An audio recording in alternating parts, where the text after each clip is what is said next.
David, bonjour. Bonjour Christian. Alors, pour les gens qui nous suivent, j'explique d'abord le contexte. Nous sommes ici à Montpellier, ce stade Mama Ouattara, à la mi-temps de Montpellier, équipe nationale de Chine, match amical. Et vous êtes l'an voisin. Alors, comment vous allez depuis la dernière fois? Je vais plutôt très bien. Après un bon repos à m'occuper de mes enfants, à nouveau, je tourne un petit peu sur les stades, je vais voir des matchs, je discute avec des collègues entraîneurs, je me réintéresse à la chose du foot plus précisément. J'ai envie de préparer pourquoi pas la saison prochaine. D'accord, alors justement des pistes pour parce qu'on vous voit plus quoi, c'est David Le Feringer qui monte une équipe en D1, qui est Albi, qui voilà fait une saison et puis après il disparaît, puis où est-ce qu'il était passé? Il s'est occupé de ses enfants, il est resté à la maison. Il a toujours eu un regard sur le foot parce qu'il se promène dans les stades, beaucoup moins les premiers mois, aujourd'hui un peu plus. Maintenant tous mes enfants sont à l'école, ce qui me permet de me laisser plus de temps et puis je commence à réfléchir à un projet pour l'année prochaine. Et j'essaie de rencontrer les personnes qui sont susceptibles de m'amener sur des projets qui m'intéressent, des projets de haut niveau. Masculin, féminin? Peu importe. Peu importe. Peu importe, ce qui m'intéresse c'est le haut niveau et d'essayer d'amener une touche technique à ce projet. Des pistes, non, on n'aura pas pour l'instant. Vous n'aurez pas de primeur aujourd'hui, mais je vous promets qu'une prochaine fois, ou lorsque ce sera fait, vous aurez la primeur. Ah, c'est très gentil. Alors, parlons un petit peu de Albi cette saison, qui est pas mal classé, qui se débrouille bien. Comment vous le trouvez-vous, justement, personnellement, cette saison, ses points forts, ses points faibles? Je suis plutôt satisfait des résultats, parce que c'est jamais très facile pour un entraîneur d'arriver dans un club nouveau, une région nouvelle. Il a su imprégner son style. L'équipe a très bien débuté la saison. Aujourd'hui, on va dire une période un peu plus difficile. Je pense qu'Albi a su gagner les matchs qu'il fallait et s'en sortir en D1. C'est vraiment l'année où il fallait s'en sortir, puisqu'avec la refonte des championnats, la modification du nombre de descentes, il ne fallait pas louper cette année. L'année prochaine, il ne devrait y avoir que 2 descentes, mais aussi en fonction des équipes qui vont monter. Il pourrait y avoir l'Olympique de Marseille, il pourrait y avoir les Girondins de Bordeaux. L'adversité sera différente, donc il fallait vraiment cette année arriver à se maintenir. D'autre part, il est reparti avec un groupe extrêmement jeune, les cadres sont partis, plus anciens expérimentés comme Christine Gazin, Julie Peruzzetto par exemple. Donc il a su reconstruire un groupe avec un groupe jeune, un groupe de qualité. Alors il pratique un football différent, mais c'est normal, c'est un entraîneur différent. Mais je pense que le travail qui a été fait est un travail d'excellente qualité. Alors justement, on va peut-être un peu parler de cette refonte du foot féminin, les clubs pro masculins qui sont de plus en plus présents, plus de descentes en DH et peut-être donc par la suite 2 clubs. Comment vous l'apercevez? Parce qu'il y a beaucoup d'entraîneurs qui se sont plaints, surtout en D2. Vous trouvez que c'est une bonne idée, c'est une bonne chose ou... La nécessité de refondre des championnats pour dynamiser, pour amener une exigence plus importante, un niveau de D1 qui soit plus élevé en vue de la préparation de la Coupe du Monde de 2019 qui aura lieu en France, en soi c'est une excellente idée. Maintenant il faut aussi se mettre à la place des petits clubs, notamment en D2, qui vont se retrouver avec la moitié des clubs dans un championnat inférieur. Déjà c'est pas facile avec les moyens qu'ils ont pour lutter, pour essayer de se faire connaître, faire parler, développer le foot féminin. C'est peut-être une réforme qui est rapide, elle était nécessaire mais peut-être un peu trop rapide et un peu trop violente pour ces clubs-là.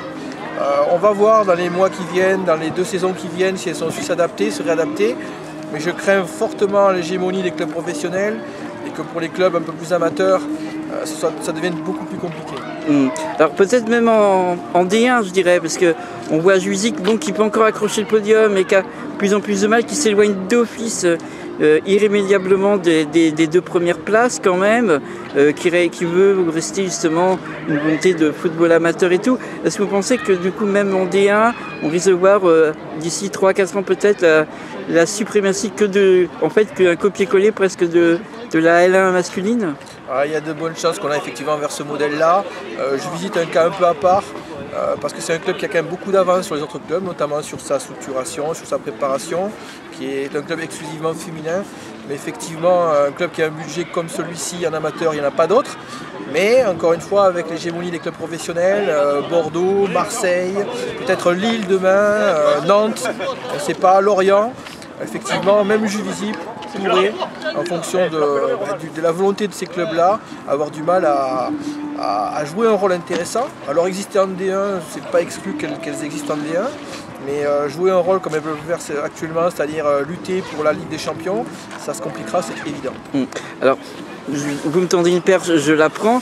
Ligue des Champions, 2 clubs encore français en quart, PSG, OL, probablement qui vont s'affronter en demi, ou alors peut-être une surprise d'après vous. Votre pronostic sur la Ligue des Champions? Il me semble que Lyon est quand même l'équipe la plus armée, elle est extraordinaire cette équipe, elle est professionnelle, elle est structurée. Paris a fait un excellent apprentissage la saison dernière, elle a surpris tout le monde en se retrouvant en finale. Pour cette année, je les vois un peu moins, dans le sens où l'effectif a encore été une nouvelle fois extrêmement modifié. La grosse difficulté, c'est la pression. À Paris, il y a beaucoup d'attentes. Dans ce club, il y a une vraie volonté rapidement d'aller vers la victoire en Ligue des Champions. Et effectivement, l'entraîneur n'a pas toujours le temps de travailler comme il le souhaite. Après, ce sont des politiques de club, des choix d'entraîneur. Ce sont de toute façon les 2 clubs d'avenir du championnat de France pour la Ligue des Champions. Mais je mettrai une petite pièce sur Lyon, même si j'ai beaucoup d'amitié à Paris. Ouais. Mais vous parlez de pression, justement. Lyon, est-ce que Gérard Prêcher n'a pas un peu de pression depuis le nombre d'années que Lyon n'a plus le titre, même que du coup, oui, ce sera peut-être obligatoire, parce que gagner finalement le championnat et coupe, bon, cette année, c'est plus si compensé, mais c'est presque du sûr, on va dire, quand on voit Lyon. Bon, de la pression, il y en a fatalement, hein, c'est Lyon, donc Lyon se doit de gagner, Lyon se doit d'être dans le dernier carré de la Ligue des Champions. Effectivement, ça fait 2 années consécutives qu'elles ont un petit peu disparu. Est-ce que ça ne va pas aussi créer un esprit de revanche chez ces jeunes femmes-là? L'entraîneur, lui en tout cas, on le sent dans son discours, il est plus offensif, plus agressif. Il a pris des décisions fortes récemment sur des joueuses qu'il a prises et dont il s'est séparé par la suite. Donc je pense qu'effectivement, il y a la volonté chez lui cette année de réussir dans cette compétition. Est-ce qu'il n'y a pas la volonté peut-être même de vouloir bouger des joueuses qui semblent peut-être se reposer, être peut-être trop au confort à Lyon? Si, probablement. En même temps, quand on voit la volonté des dirigeants de créer le premier centre de formation dédié au football féminin, c'est exceptionnel. Et de toute façon, le football féminin se dirigera vers ce genre de modèle, c'est obligatoire. L'arrivée du grand stade à Lyon, les résultats en tout cas de la locomotive, de la vitrine qui est l'équipe première des 1 professionnels, c'est évidemment le coup de projecteur sur ce club. Alors pour finir, on va parler un peu de Montpellier, on est à Montpellier. Alors, une belle saison avec... un petit couac peut-être, enfin bon, perdre la possibilité la semaine précédente, pas la dernière puisque c'était la Coupe de France, d'accrocher vraiment la 2e place. Vous les voyez finir sur le podium tout de même ou enfin, peut-être 2e? Ça me paraît difficile les 2 premières places aujourd'hui, effectivement, elles ont eu une erreur de parcours à Saint-Étienne. Tant mieux pour Saint-Étienne, mais effectivement ça risque de leur coûter la 2e place. Ceci dit, ça n'enlève en rien à la grande saison, à la qualité de la saison de Montpellier, avec un effectif très rajeuni, avec des pertes quand même importantes. Lavogé qui part à Lyon notamment. Jean-Louis Sailly a réussi à reconstruire un groupe compétitif, jeune, avec une qualité de jeu qu'on retrouve encore sur ce match amical. Alors là, effectivement, on a vu quelques difficultés pour s'approcher du but chinois, mais en face, c'est aussi une équipe qui est très organisée, très disciplinée. Mais on voit tout de même la patte montpelliéraine. Il y a une vraie volonté dans ce club de former au football, un football de qualité, au sol, avec du jeu alterné, court, long, des prises d'intervalle, vraiment très intéressant.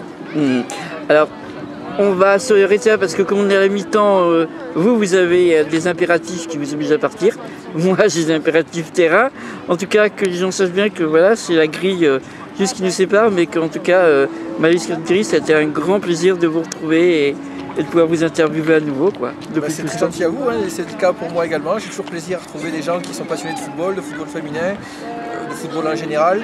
Et puis quand on voit des actions comme ça qui sont menées avec des joueuses de qualité dans des clubs où il y a des installations extraordinaires, d'anciens entraîneurs nationaux qui évoluent dans d'autres sphères, dans d'autres hémisphères même pour être plus précis, ça démontre bien la qualité de la formation à la française et cette volonté qu'on a d'être une vitrine finalement, parce qu'aujourd'hui le championnat de France de D1 est probablement un des 3-4 meilleurs championnats qui est dans le monde. Bien, on va dire cocorico pour se dire au revoir dans ce cas-là. Et puis à une prochaine fois. Sans problème, merci. À très bientôt.